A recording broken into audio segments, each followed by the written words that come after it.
The train screeched as it slowed, iron wheels grinding against the rails in a long, aching protest.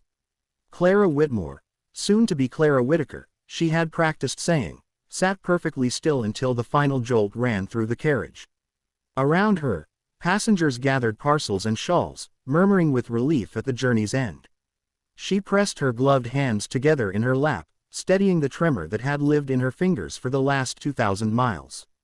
This was it. Through the smudged glass, she saw the town emerge from the dust like something sketched in charcoal. Low wooden buildings, a water tower leaning slightly to one side, a wide stretch of empty land beyond it all. Nothing like the brick-lined streets she had left behind. Nothing like the tidy illustrations in the newspapers that had convinced her the West was a place of promise. The conductor called the stop. She rose carefully, smoothing the pale blue traveling dress she had chosen because Daniel had once written that blue reminded him of open skies. The thought warmed her chest. He would be waiting. He had promised. She stepped down from the train into dry heat and wind. The platform boards creaked under her boots. A gust caught her hat, and she steadied it quickly, scanning the small crowd. A man in suspenders embraced his wife. A young boy waved excitedly at a returning father. 2 ranch hands shouted greetings across the platform. But no one stood alone holding a folded newspaper nervously. No one searched faces with shy anticipation. She adjusted the small valise hanging from her wrist and waited, telling herself trains sometimes arrived earlier than expected. Perhaps he was delayed. Perhaps his horse had thrown a shoe. She reached into her reticule and withdrew his last letter, its edges softened from rereading. Clara, I will be waiting at the station myself. I wouldn't trust anyone else with the honor of greeting my bride. Her lips curved faintly at the memory of those words. 10 minutes passed, then 15. The platform emptied gradually until only dust and distant wagon wheels remained. The station clerk locked one of the freight doors and glanced her way with open curiosity. Clara's heart began to pound harder. She stepped toward the clerk, posture straight despite the unease rising within her. Sir, she began politely, I'm looking for Mr. Daniel Whitaker. He was to meet me here. The clerk froze, not dramatically, just long enough for her stomach to tighten. His gaze flickered toward the far end of the street, then back to her face. You come from back east?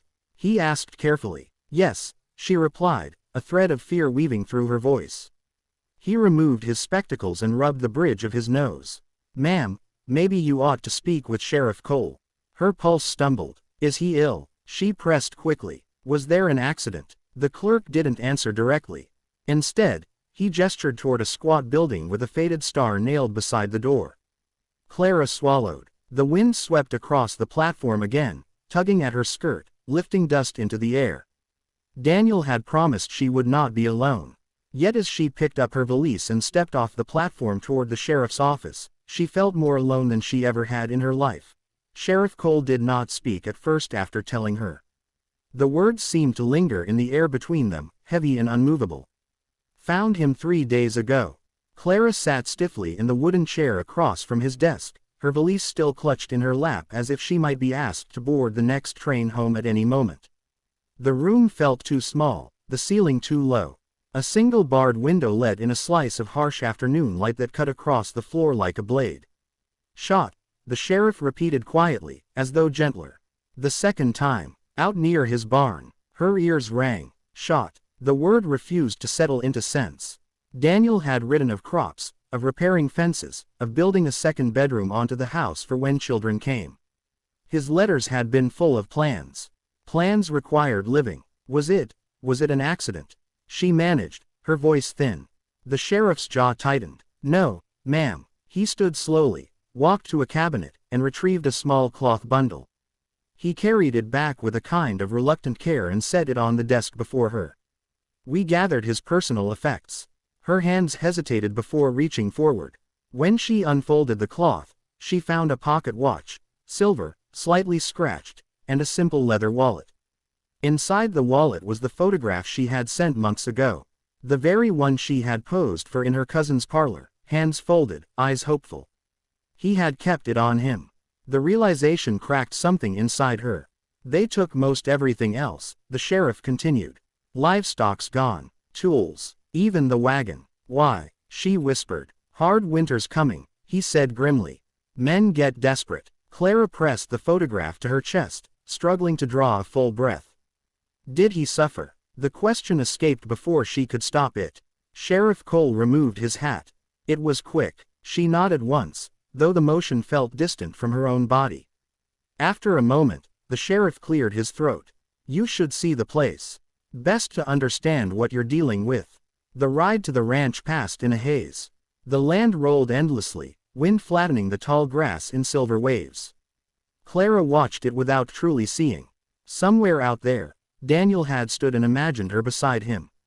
When the house finally appeared, her fingers dug into the edge of the wagon seat. The ranch looked wounded. One shutter hung loose, slamming softly against the wall. The barn doors sagged open like broken wings. No horses grazed in the pasture. No smoke rose from the chimney. She stepped down before the sheriff could offer his hand. Each step toward the house felt unreal, as though she walked through someone else's misfortune.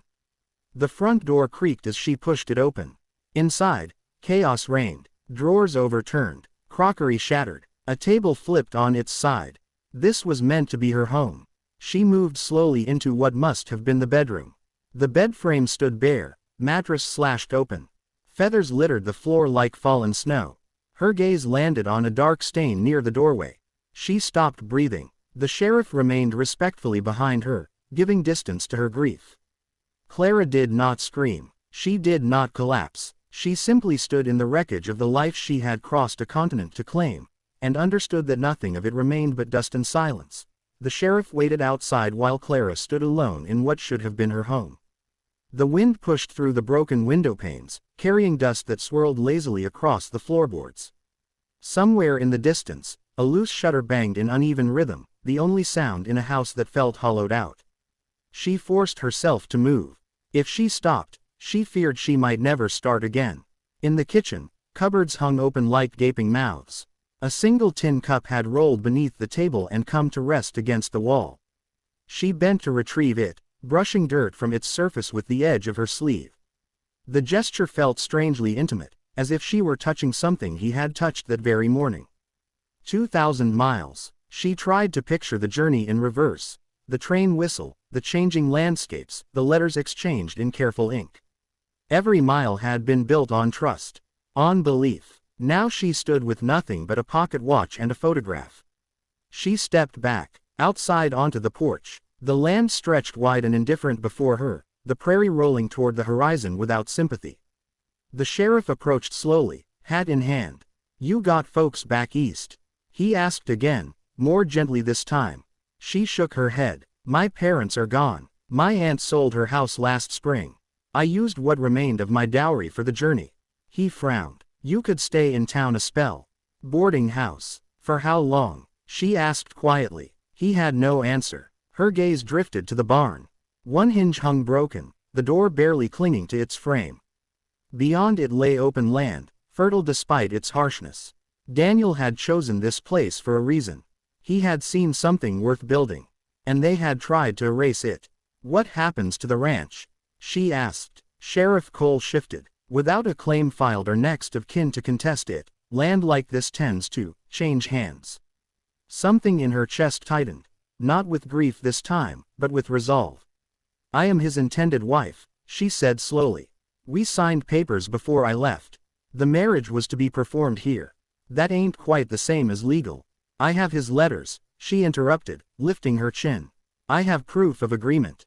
If there must be a filing, then I will file it." The wind tugged at her hat, but she did not reach to steady it.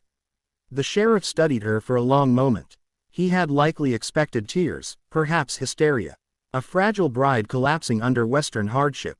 Instead, he saw something else forming. "This land was meant to be my home," she continued, her voice steadier now. "If I leave, then he truly disappears. Everything he built, gone." The sheriff exhaled slowly. "It won't be easy. You'd be alone out here." She looked back at the house. Broken windows, splintered doors, silence where laughter might have been. "I already am," she said softly. A long pause settled between them. Finally, Sheriff Cole nodded once. "I'll help you file the claim. And I'll ask around town about who might have done this." Clara stepped down from the porch, her boots pressing into the dry earth that would either bury her hopes, or anchor them. She had come west to become a wife. Instead, she would become something else entirely.